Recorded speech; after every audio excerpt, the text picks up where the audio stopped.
சீரியலே உங்களை அதிகமாக பார்க்க முடியலையே. தமிழ் சீரியல் வந்து பிஃபோர் கரோனா ஒன்று பண்ணிட்டு இருந்தேன். அதுக்கப்புறம் கரோனா வந்துச்சு. ஸோ பெங்களூர் போயிட்டேன். அதனால தமிழ் எதுவுமே ஒத்துக்கல நான் அந்த டைமில். ஆல்மோஸ்ட் 5-6 இயர்ஸ் ஆச்சு தமிழில் எதுவும் சீரியல்ஸ் பண்ணல. திருப்பி படத்தில் நல்ல கேரக்டர் ரோல்ஸாக வரணும்னு சொல்லிட்டு ஒரு பிரேக். 30 வருஷமாக வந்து இந்த ஹோல்ட் பண்ணிக்கிறது எவ்வளோ கஷ்டம்? சீரியல் ஆக்டராக ஒரு ஆக்டராக ஹோல்ட் பண்ணிக்கிறது ரொம்ப கஷ்டம்தான். பட் எனக்கு என்ன ஆச்சுன்னா வள்ளி படம் ரிலீஸ் ஆனதுக்கப்புறம் எனக்கு ஆல்மோஸ்ட் 1 இயர் தமிழில் எந்த வாய்ப்பு வரல. அப்போது நியூ ஃபேஸஸ்க்கு எதுவும் சான்சஸ் இல்லை இருக்கு. எனக்கு தெலுங்கு படத்தில் வந்து சான்ஸ் வந்தது. நீக்கு 16 నాకు 18 தெலுங்கு டைரக்டர் வம்சியோட படம். அந்த படத்துலேருந்து நான் தெலுங்கு இண்டஸ்ட்ரி போயிட்டேன். ஆனால் நடுவில் அப்பப்போ எனக்கு ஒரு தமிழ் படம் வரும். ஸோ இங்கே விடக்கூடாதுன்னு சொல்லிட்டு சேத்துப்பத்தி ஐபிஎஸ், புதுப்பட்டி பொண்ணுத்தாய், கோலங்கள், நிலா, வள்ளல் இந்த மாதிரி படங்களுக்கு வந்து எனக்கு I could give the dates. அதனால இங்கே தமிழ் அந்த மாதிரி பண்ணேன் அந்த டைமில். பட் நிறைய தெலுங்கு படத்துக்கு போயிட்டேன்.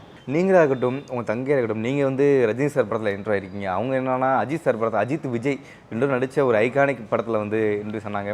எப்படி இந்த வாய்ப்புகள்லாம் நீங்கள் கிடச்சிச்சு உங்களுக்கு? பேசிக்கலி வந்து என்னோடய ஃபேமிலி வந்து சினிமா ஃபீல்டு தான். ஏன்னா எங்கள் தாத்தா வந்து ஜேவி ஆச்சாரியா ஆல்மோஸ்ட் 50 வருஷம் இந்தியன் சினிமாவில் வந்து சித்தார் வாசித்தாங்க. சித்தார் வந்து பேக்ரவுண்ட் மியூசிக் சொல்லுவாங்கள்ல, அதில் சித்தார் வாசித்தாங்க. பட் எனக்கு தெரியாது நான் வந்து சினிமாவில் வருவேன்னு எனக்கு தெரியாது. ஸோ அம்மா வந்து பரதநாட்டியம் டீச்சர். ஸோ சின்ன வயசுலேருந்து நானும் என்னோடய 2 சிஸ்டர் ஷில்பா, அதுக்கப்புறம் காயத்ரி, ஸோ 3 பேரும் டான்ஸ் பண்ணிட்டு தான் அப்படியே வளர்ந்தோம்.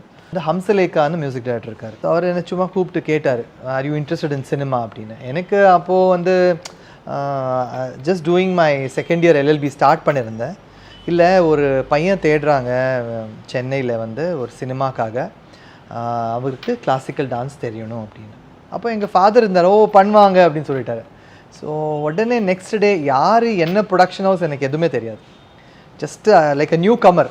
நான் வந்து சென்னை வந்தால் நேராக என்னை கூட்டிகிட்டு போனது பியோஸ் கார்டு, ரஜினி சார் வீட்டுக்கு தான் நேராக போனேன். அப்புறம் அவர் சூப்பர் ஸ்டாருங்கிறது எங்கள் அப்பாவுக்கு நல்லா தெரியும். எனக்கு அந்த விளையாட்டு ஏஜில் ஓகே இது an ஆக்டருங்கிறது தெரியும். பட் அவரை மீட் பண்ணதுக்கப்புறம் oh my God, I'm standing in front of Rajinikanth சார்ங்கிறது வந்து வெரி லக்கி. அப்போ எனக்கு அது தெரியல. இப்போ போக போக after years I was in Rajinikanth sir's ஹவுஸ்ங்கிறது வந்து இதாச்சு. எனக்கு தமிழ் தெரியாது, என்ன பண்ணுவேன் அப்படின்னு. இல்லை நீங்கள் பண்ணலாம், உங்கள் வீடியோ கேசட் நாங்கள் பார்த்துருக்கோம் அப்படிலாம் சொன்னார். சரி 1 மந்த் கழிச்சுட்டு எனக்கு திருப்பி கால் வந்தது, சாலுகுடி ஷூட்டிங் இருக்குது, நீங்கள் செலக்ட் ஆகிட்டீங்க. ஸோ அதுக்கு முன்னாடி ஒரு தடவை I came for the look test. நானும் பிரியாராமன் கூட ஒரு லுக் டெஸ்ட் இருந்தது, அதுவும் ஓகே ஆயிடுச்சு.